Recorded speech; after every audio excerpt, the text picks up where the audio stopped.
think it's 3 o'clock now. So hi to everyone. Thanks for joining. I'm Rod Burke. I'm the marketing lead for Turf and Landscape with Syngenta.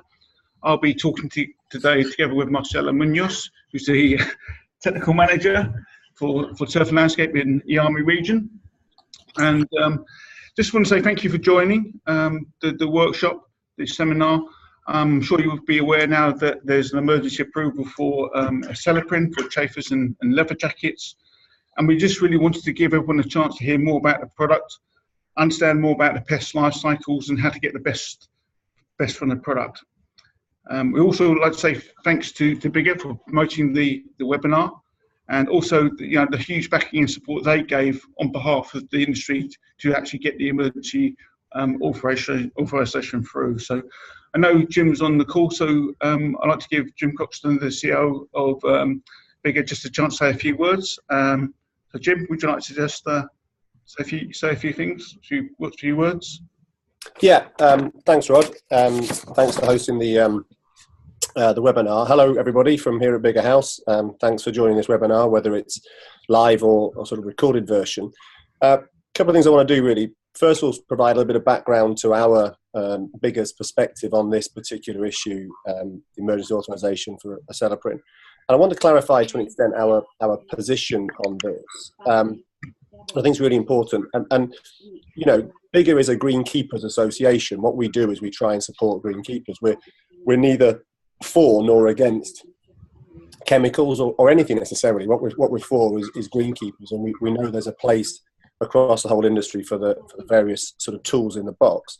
What we are very much in favour of is science-based regulation. And as an example of that, we're both a supporter of an organisation called the Immunity Forum. I'm actually on the board of the Immunity Forum to make sure that the government, as best it can, take steps to regulate that are science-based and are appropriate, and that our industry has a voice. And I'm really, really pleased that in this particular instance we've managed to find that voice has been heard and that we've got a solution. The lack of insecticides, specifically for Chafer grubs and Leatherjackets, was clearly a problem for golf courses, and was a problem, therefore, for greenkeepers, and therefore, if you like, is a problem for us. And that problem, I think, was becoming clear that our members were stressed, our members were struggling, our members were receiving tough experiences from their employers and their members. And I think in some golf courses were in danger of potentially going out of business because of the challenge of this particular set of circumstances, be it grubs and Leatherjackets. We've been at this now for well over a year. In fact, I checked the date earlier on. The letter of support that we wrote for the emergency authorization application was in early May 2017. We worked very closely with the SGRI, clearly with our friends at Syngenta, worked very closely with the RNA and some others to try and find out whether there are any solutions that we could bring to market for the problem. We're very strong in our views that whilst there are different interpretations of the word emergency, there was a very, very strong need in the golf industry for some kind of solution to this problem.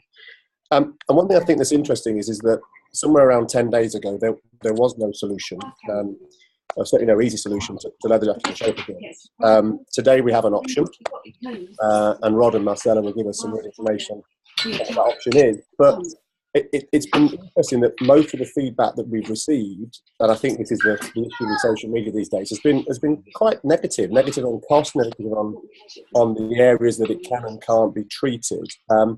I think we're just going to take that on the chin. I feel very pleased that our association is able to support the application, and I'm really, really pleased that the application has been successful, that we have this window of opportunity now up until September to use this product in golf, one of only 3 areas getting the authorization. And I'm looking forward, Rod and Marcelo, to hear what you are going to tell us about the use. So hopefully that provides a bit of context, and back to you. Great. No, thanks so much, Jim, for that. And just to let you know, we just put everyone on mute because otherwise you get some background noise and it's just more difficult to hear. So if you're wondering what's happened, we put everyone on mute. But if you've got any questions, then please look at the chatter box at the bottom of the screen, and you can type in a question there, and then we can get to the questions, but everyone can still hear without all the background noise. So really the background to this, as Jim's given you, and the products that were available disappeared about 2 years ago. So imidacloprid disappeared, and that was being used for the Chafer grubs, and then chlorpyrifos again in 2016 for the Leatherjackets. So that left the industry with no control options for Leatherjackets and Chafers, and probably over the last 2 years become one of the most challenging areas for turf managers, and very, very damaging for the industry as well, and causing a lot of economic damage.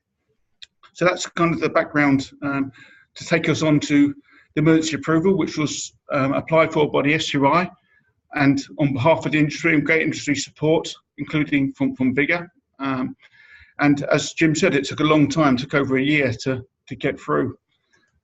It's been granted only for limited volumes. We've only got 1,000 litres of product we're allowed to bring into the country for this emergency approval, so it's pretty limited and pretty well controlled. It can only be recommended by basis qualified advisors, and it covers in golf, greens and tees. It covers race course and gallops and airfields.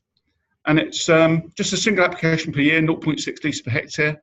One application, and latest application is the 30th of September. So the way these emergency approvals work, you just get the emergency for 120 days, and then you'll need to reapply for next year to get another emergency approval. So we just got this window of opportunity of 120 days where you can act. The label pests for the emergency are both Leatherjackets and Chafers, and that covers all the main species that we got as a problem in the UK. So I think we're pretty well covered in that respect.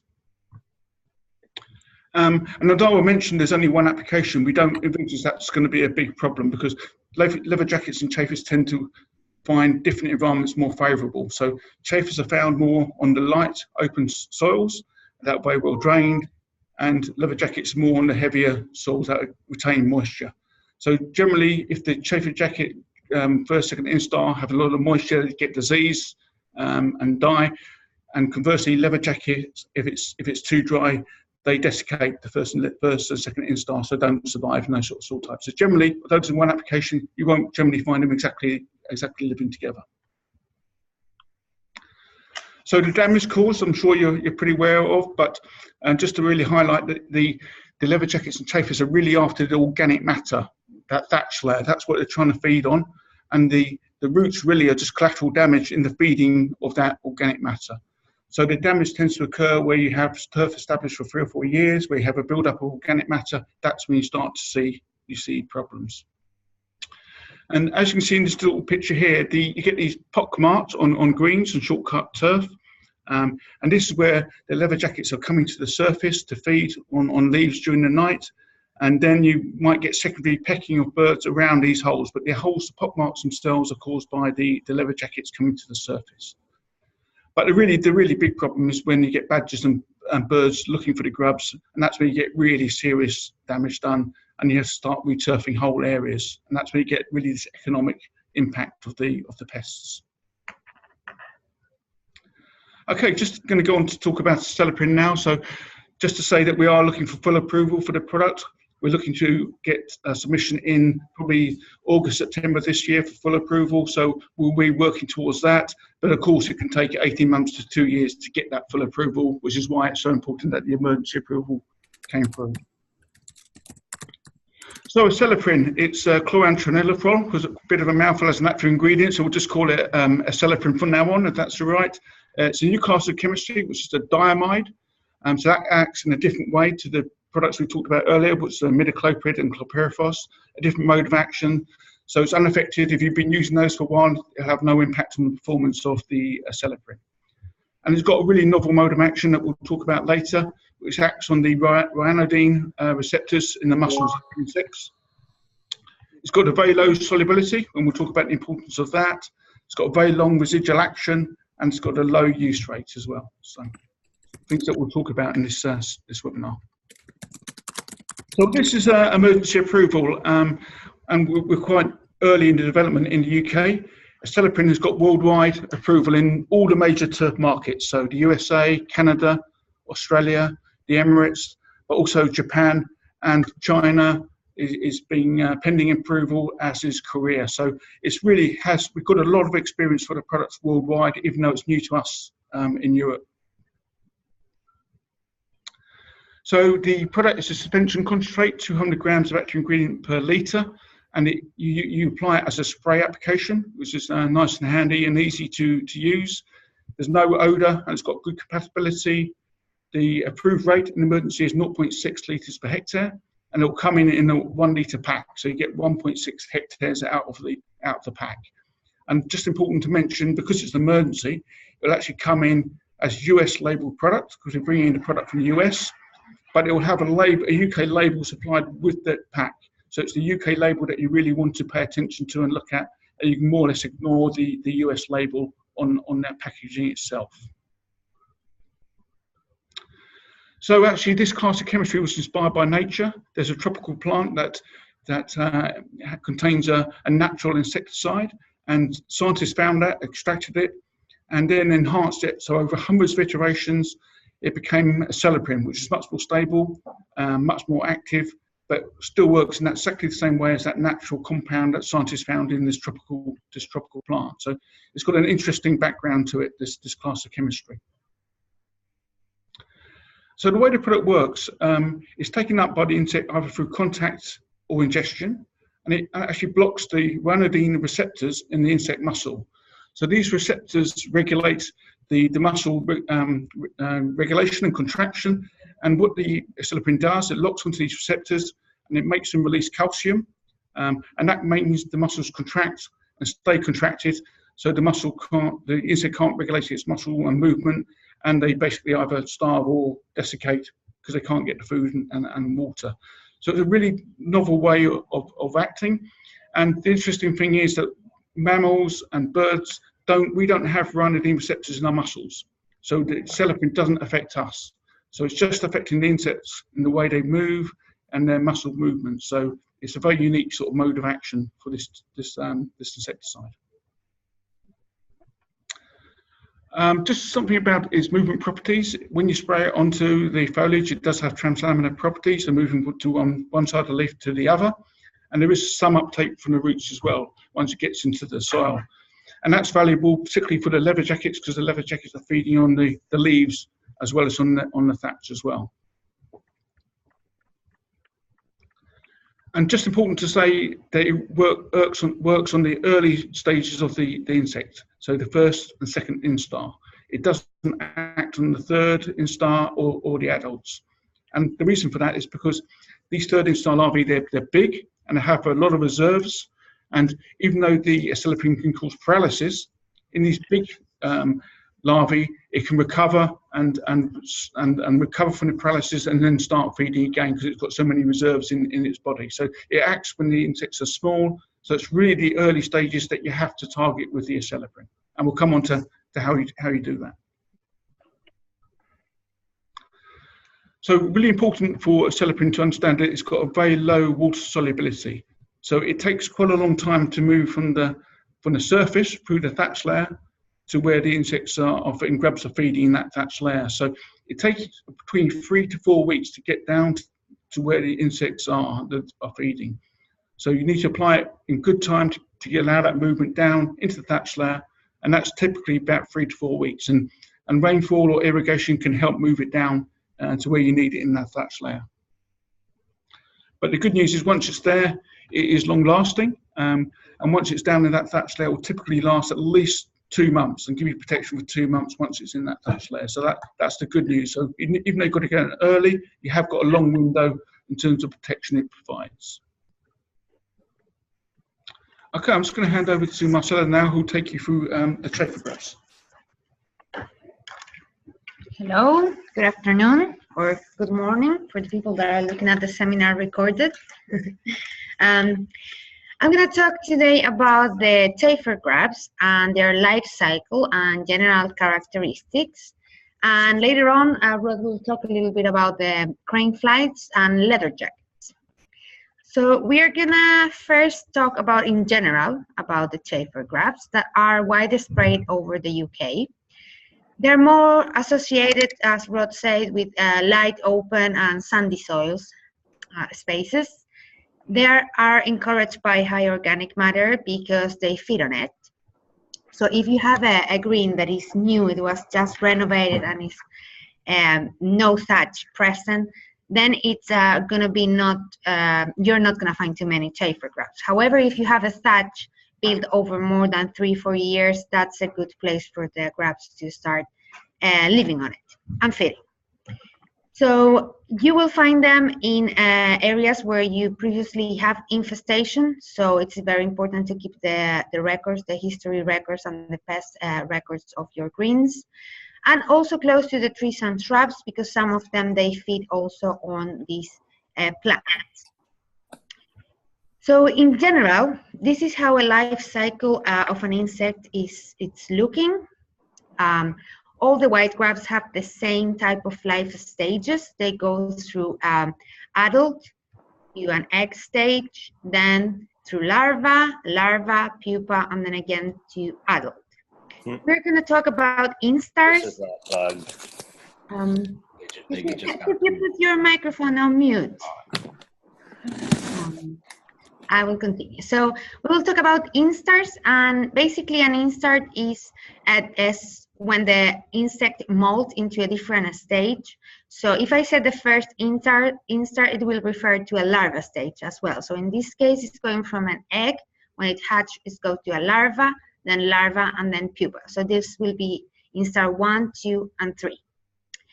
It's important also to consider that depending on the species, you will have different years where they complete this life cycle. So we are going to talk about 1, 2, or 3 year life cycle.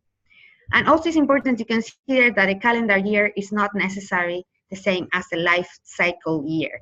So I will explain later with a graph that it will show you better what I'm talking about. But it could be a little bit confusing at the very beginning. So first of all, we're going to talk about the garden chafer. It's the most abundant species here in the UK. We have a lot of data from the STRI, but if you feel different or if you have another experience, you please let us know, because we're building all this database here in the UK. But this is a very common species. You can see it everywhere in the country, and it's a 1 year life cycle insect. It's about 9 millimeters long, so it's not very big, and it has a very distinctive head that is green, and it flies during the day. So this can help you to identify this chafer grub compared to another ones that they will fly at a different time of the day. You can see them between May and June, and you can also find them close to the shrubs and trees. Because in this case, these chafer grub, they feed on the organic matter when they are in the soil, but later on when they are adults, they will lay eggs close to the place where they are emerged, but also they will lay eggs close to the shrubs and trees where they feed. So that is how the life cycle of this chafer grub is looking. They emerge around this time of the year, around June, where they are going to hatch, they're going to put the eggs in the soil. It takes about 4 weeks for the eggs to hatch. And when the eggs hatch, the larvae will go a little bit up into the soil profile and will start feeding. Then when the temperatures go down, it will change to a second instar, and then to a third instar, and it will dig down and hibernate during the winter. So it will stay hibernating through the whole winter, and then in the next spring, the grubs will pupate and the adults will emerge in May, June.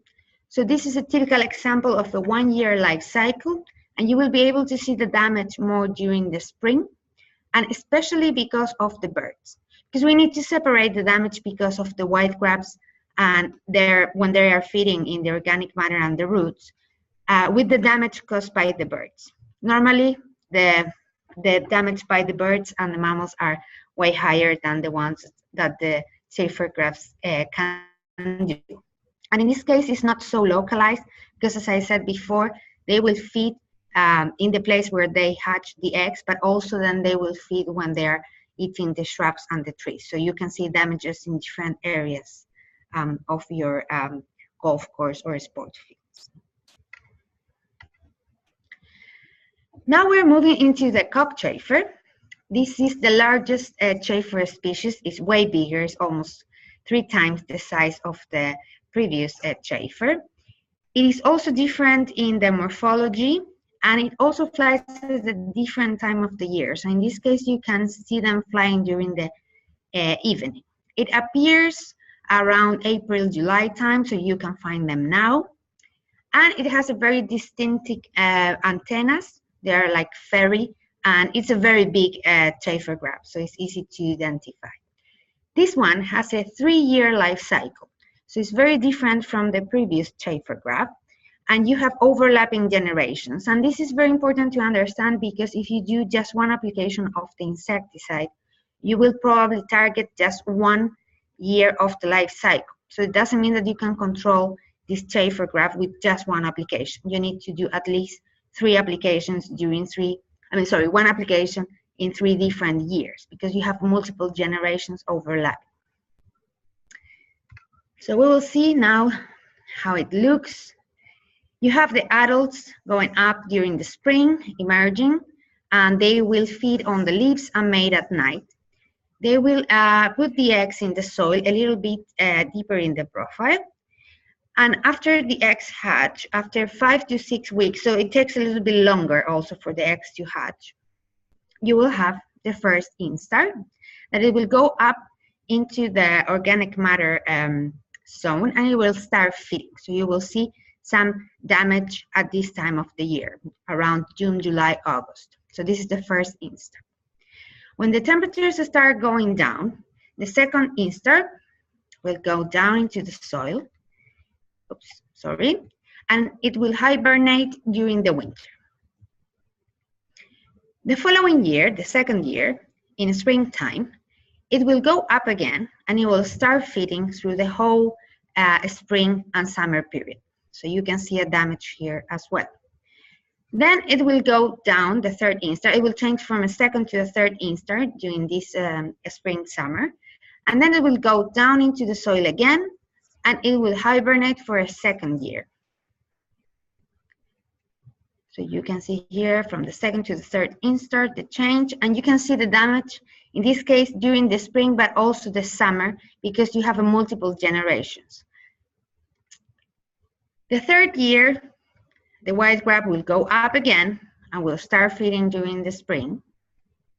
The third instar will continue feeding, will complete the development during the summer, and then it will go to a pupa stage, where it will stay like that during the whole winter, and it will go up the following year in the spring and emerge as an adult. So this is a typical example of a 3-year life cycle of a Chafer grub. It's important to understand the life cycle, because that will give you the indication of how to apply this insecticide. And finally, we're going to look at the summer Chafer. This is the size of this insect is between the other two. It's a little bit different in color. So this one is brown, and it has a very hairy face. It has a 2-year life cycle with overlapping generations. You will see them flying during the evening between June and August. So it's also a little bit later than the other Chafers that we were talking about. The females will lay the eggs into the turf, and the eggs will hatch after 4 to 5 weeks into the first instar, and then will overwinter as a second instar in the first year. So it's very similar to the other ones in terms that every Chafer will continue the same life cycle, but this one is going to do it in 2 years. So the following spring, the third instar will develop and stay as a third instar the whole year. And then in the spring, the pupa will form and the adult will emerge. So you can see areas heavily infested with Chafers, and they will look like thin and straw-colored, and sometimes it looks like a dry patch. So you can confuse it. In football happens a lot, but it's actually the damage of the insect eating the roots, because it's in the summer. So it's easy to misidentify the damage. So if you lift the turf, actually it will be very easy to remove it, because you will not have too many roots. So that's a little bit different from this Chafer grub compared to the other two, because of the time of the year. That's what it's called, the summer Chafer. So this is a summary about the three chafers we spoke about: the garden chafer, the cock chafer, and the summer chafer. And we also included the Welsh chafer because we heard it's also very common here in the UK. All of them have different life cycles: 1 year, 3 years, 2 years, 3 years. So it's important for you to understand this and look for the information. If you have any questions, we will have some information in Greencast later on, summarizing what we are teaching today. It's important to know when the adult is emerging, because that will be a good indication for you to apply Acelepryn. You want to go as soon as the adult is seen and you know you have a problem, because the product will take around 3 to 4 weeks to go down into the soil. So that means that if you apply it when the adult is flying, you will have those 3 to 4 weeks for the product to settle there when the eggs start hatching. So the egg laying period is also important, and the time for the egg to hatch. So this is again repeating a little bit what Rod mentioned before. You have different instars, and Acelepryn will be best applied and will work better when you are in the first and second instar of the chafer grubs in general. This table summarizes some thresholds. This is for the damage on the turf because of the insects. It's not related with the damage of the birds. You could have a lot of damage with birds with less chafer grubs, but it's just an indication. If you see more than 60, then it means that you have a problem. But if you see between 60 and 100 in 1 square meter, that means that you have a more prone condition for damage. Then if you go up from 100 to 200, you have a significant damage. And if you see more than 200 to 600, you should go and try to find Acelepryn right away. This is a summary of the table of Acelepryn timings for the garden chafer. So as I said before, now that you can see the adults emerging and starting to fly, is the right time for the Acelepryn application. So you're still on time, and they started selling Acelepryn last week. So we're just in the right moment. But as Rod mentioned, it lasts at least 2 months in the soil. So you are gonna, if you apply it now around June, you will have a coverage from July and August and a little bit of September as well. So you can see here that it's targeting the first instar and second instar. That is the best month. A little bit of data. This is a summary of 99 trials done in the US. You can see here the percentage of control of the insects, and here you can see Acelepryn at 0.58 liters per hectare. Our rate is 0.6, so it's very similar. And imidacloprid at 330 grams per hectare. Meriturf here was way less, almost half, like around 180. So you can see that the control is very similar and around 90%. So it's a very reliable product, even if we don't have the registration yet from the UK. We know that it works very well in other countries. So I will leave it now to Rod. He will talk about the leather jackets and the crane flaps. Thanks, Marcella.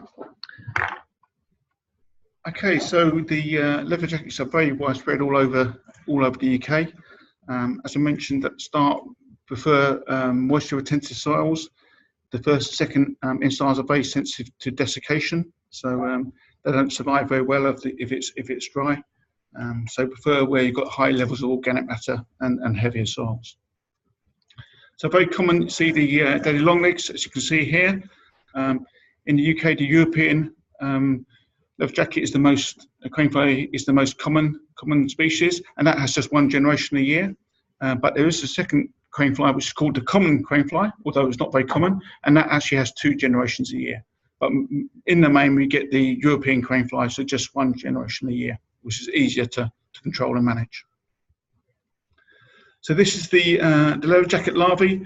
So typical fly larvae, you can see there's no distinct head and no legs. So in contrast to the chafers, which has 3 pairs of legs and a head, distinct head. This has got no distinct head and no legs.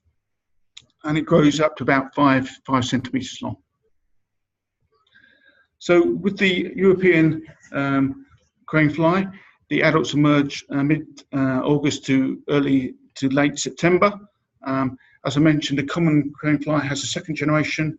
The adults appearing in May, June. And with the females crane fly, they carrying eggs. They don't move very far from the site of emergence. They can't fly very far, so egg laying tends to occur very, very close to where they emerge, and the adults only generally live for 2 or 3 days. So you tend to get damage time and time again in the same sort of location. And in contrast to the Chafers, the eggs hatch quicker, so just 2 weeks, and the eggs hatch, and the larvae start to feed immediately after that period. So the first instar grow to about 0.3 centimetres long, and that first instar will last about 4 weeks, and then it will molt into the second instar. That will last about 4 weeks, and then we get the third instar. So you've got a period of about 2 months where you've got the first and second instar, which is susceptible to control with the Acelepryn. And the larvae, when it gets to fully grown stage, are about 5 centimetres long. So here you can see the life cycle. So after egg laying and emergence, you get the first and second instar. The Leatherjacket will overwinter as the third instar, drop down deeper into the soil profile to hibernate, then in the spring come back up to the surface, feed again, and then go into the pupal stage before emerging again as an adult. So again, like Marcella said, that 1 year life cycle. So you typically want to look to apply your Acelepryn when you're seeing the adults, which is in this August and September period. So it's looking out for the daily long legs when you get into peak numbers, and that's when you put your Acelepryn on, and that'll give it time to move down the profile to contact the first and second instar. Just a little bit of data on the Leatherjackets here. You can see good control from Acelepryn versus the imidacloprid here. We've got a good range of data on Leatherjackets and good experience from other countries, and we know it's equally as good on both Leatherjackets and the Chafer grub. So you're getting both species with the Acelepryn. Let's go on to best practice. So for Chafer beetles, you can get pheromone traps, and that will help you determine when you're seeing most of the adults. Both with the adult beetles and the crane fly larvae, crane fly adults, you're looking really for the optimum number of adults. So you're looking for the peak adult flight, because the eggs are laid soon after the adults emerge. So as soon as you see the adults, the eggs will be laid very, very shortly afterwards. So you're really trying to predict when you're seeing the peak number of adults, and that's the best timing for your Acelepryn. With the beetles, they can get with the life cycles being quite diverse. You can see the beetles at any time from April through to July, but with the Leatherjackets, generally it's very well synchronized over a couple of days or a week in August, September time to flight. So it's a bit easier to sort of time with the Leatherjackets. And where you've had a history of infestation, you've got the most risk. So if you've seen damage the previous year, you've got an 80% chance of seeing damage again, because the adults stay very close to the site of emergence. So as I mentioned at the start, it takes about 3 or 4 weeks to get down into the thatch layer. So timing it when you see the adults is the perfect time to get it down into the profile.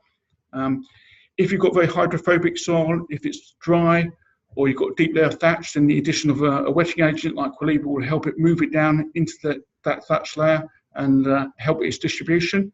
So just, and we know it's very, very compatible with Quilibre as well, or any other wetting agent that's going to help move it down. So pre-emergence, it will help if the soil's moist, because the young grubs will be near the surface. If it's very dry, the grubs tend to move down lower in the profile, so it's best to get the grubs when at the surface, when it's moist. Mow before application of Acelepryn rather than after, because when you mow, you're removing some of the Acelepryn when you do that. The deep thatch layer encourages grubs and reduces the movement of Acelepryn. So if you can reduce the amount of organic matter and thatch, that will help the optimum performance of Acelepryn as well as reducing your grub problem. So after application of Acelepryn, try to irrigate as soon as possible with about 3 to 6 mils of water. If you haven't got irrigation, it's not possible, then natural rainfall can help move the product down into the profile and into the grub zone. But try to delay mowing if you haven't irrigated, because once you mow, you're removing some of the product. If you've irrigated or you've had rainfall, then it's fine to mow. But if you haven't, then try to delay the mowing until you've had a rainfall event, or you remove some of the product. So those familiar with our nozzles, then the best option is the XE08 nozzle, the saw nozzle.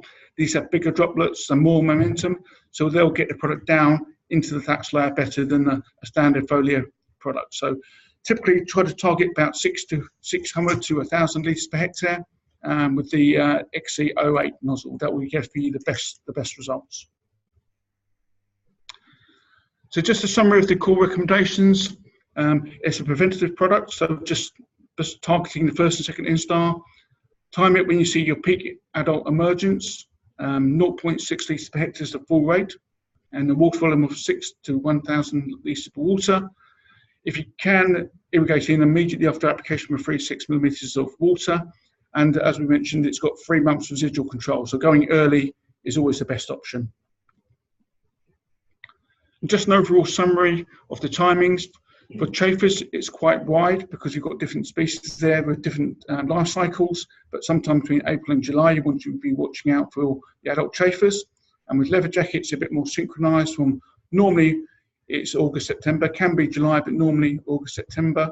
And even under cooler temperatures, it may be a week or two later, but it's not too different from that. But really, it really helps if you can know your chafer types, and that will help you identify when you should be going out and looking for them. So that's really an overall summary. And what I'd like to do now is just invite any questions you might have. Anything that you need clarifying, please just either just open your mics now or put it into the chatter.